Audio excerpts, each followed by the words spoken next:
보베로키 하수소 최초로 야외에 나와 촬영을 하게 되었는데요. 몽골 선교 때 저희가 잠시 소개시켜드렸던 박경희 집사님이 운영하시는 반영구 화장숍에 나왔습니다.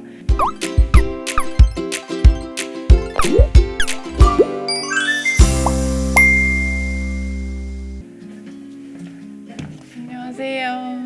안녕하세요. 반영구 화장을 하시는 분이라 그런지 너무 고우셔서 깜짝 놀랐어요. 이 정도는 기본이에요.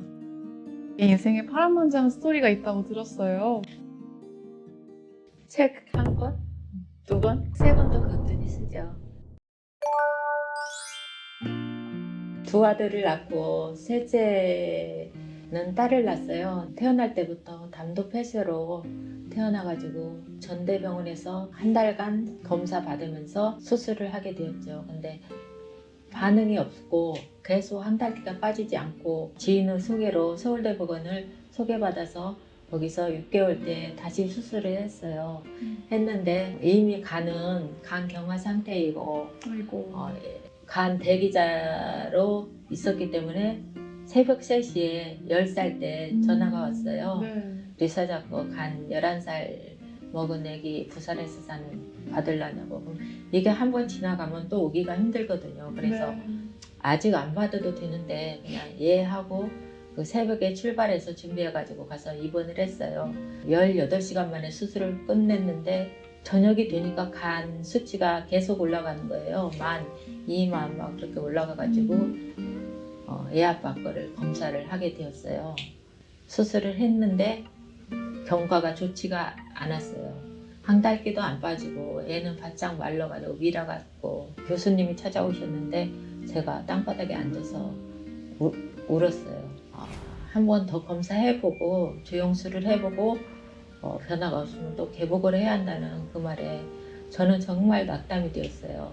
10년 동안이나 정말 고생이 많으셨겠어요. 그렇죠. 네. 네.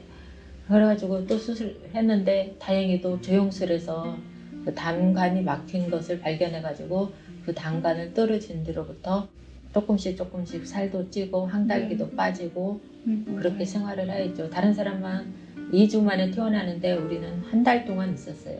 수술하는데 2천인데 저희는 한 달 동안 있으면서 8천 들어갔어요. 그래서 주위에서 저희 딸 보고 비싼 딸이라고 해요.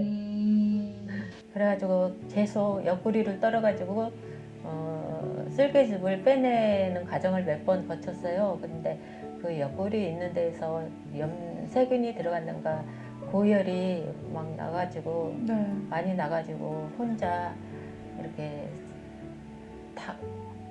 운전을 하면서 휴게소에서 그 열을 식히고 네. 그런 과정이 반복되다 보니까 제가 너무 힘들었어요. 육체적으로, 정신적으로 많이 힘들었어요. 저는 천주교를 아이들 어렸을 때부터 다녔는데 애 아빠가 부도가 나니까 네. 혼자 네. 하늘상 기도원, 천부상 기도원, 쉬자실 기도원 그리 다니면서 혼자 기도를 하면서 울고 그러더라고요. 네. 그래서 딸 권유로 개신교로 개종을 했죠. 개종한 다음에 유방암이 제가 걸렸어요. 아이고. 유방암 걸린 것이 저는 참 감사했어요. 왜냐면 딸이 계속 약을 먹는 상태에서 딸이 안 아프고 내가 유방암 걸린 게 감사하다고 생각했어요. 오히려 감사하다고 네네. 생각했죠. 어떤 계기로 수원에 이사 오시게 된 거예요? 딸이 경희대에 입학하게 되었어요. 좀 걱정이 됐죠. 왜냐면 약을 시간마다 복용해야 하기 때문에 네. 제가 옆에 있어야 했었는데 암 진단비가 좀 많이 나와서 수원으로 이사 온 계기가 되었죠. 하나님이 그러니까 저희 가정을 네. 주관하신 것 같아요. 보배로운 교회는 어떻게 알고 오시게 된 거예요? 남편 집사님이 한번 돌아보자고 해가지고 이렇게 돌아보는데 보배로운 교회가 네. 있는 거예요. 근데 네. 국기가 여러 개 달려 있어가지고 맞아요. 이단인 줄 알았어요. 그랬더니 네. 애 아빠가 그게 아니다고 한번 설교 한번 들어보자고 해가지고 네네. 들어보니까 네. 설교도 괜찮고 또 또 목사님도 미남이시고 그럼 몇 년도부터 다니신 거죠? 2017년 3월 25일 날 수술을 했으니까 한 달 후부터 유학은 다니면서 일요일 날은 여기 오고 해서 다녔죠. 장로님의 권유로. 그때 연수홍 장로님이 막 등록하라고 건의하셨다고. 예. 그런데 저는 네. 등록하고 싶지가 않았어요. 네네. 왜냐면 그때는 힘도 없고 다 귀찮았어요. 암 걸리면서 우울증이 심했거든요. 근데 누가 챙겨주는 사람도 없고 네. 진짜 아프면 나 혼자라는 생각이 들었어요. 그러니까 우울증 상태가 더 심해졌어요. 네네. 근데 그렇게 무기력한 상태셨는데 반영구 화장을 배우시게 된 거예요? 알고 계시던 선교사님이 이사야 41장 10절 말씀을 말씀하시면서 저보고 선교지에 한번 나가보라고 하였기 때문에 그 말씀을 붙들고 열심히 했죠. 맞아요. 이 가게에 그 말씀이 적게 붙어 있었거든요. 그래서 저는 집사님께 되게 큰 의미가 있는 말씀이었구나 싶었는데 근데 이번 여름에 몽골 선교 갔다 오셨잖아요. 네. 그때 막 눈썹 문신도 해주시고 인기가 엄청 많았다고 들었어요. 그 인기 예상하셨나요? 아니요, 그렇게 예상은 안 했는데 눈썹들이 옛날 파란 문신 있잖아요. 옛날 그 기술로. 네. 눈썹이 되어 있더라고요. 의외다. 네, 그 위에다가 저는 엠보 기법으로 네. 해드리고 왔어요. 근데 선교하는데 최고인 것 같아요. 가만히 앉아서 네.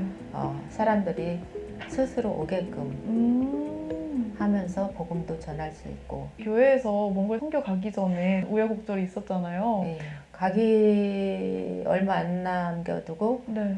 제가 사용하는 기계들이 2개나 고장났어요. 그래가지고 마지막으로 제가 아끼는 거를 가지고 네. 가게 되었어요. 근데 하나님께서 더 좋은 걸로 해주시라고 그러신 것 같아요. 진짜 신기하다. 네. 시술할 때마다 한 명 한 명씩 마음속으로는 기도를 했어요. 근데 어떤 한 분은 제가 성령님이 주신 마음인지 제가 네일 케어도 했었거든요. 네. 엄청 좋아라 했어요. 그래서 제가 속으로 그랬어요. 어이, 이것 가지고 뭘 좋아하나 그렇게 생각했죠. 저녁에 기도하는데 성도들이 적으니까 그분이 찬양하고 피아노 치고 그러더라고요. 그리고 갔다 와서 네. 제가 습진이 걸렸어요. 장갑을 장갑을 끼고 하는데 네. 그 장갑 벗을 시간이 없어가지고 네네. 습진이 걸려가지고 피부과를 갔는데 네네.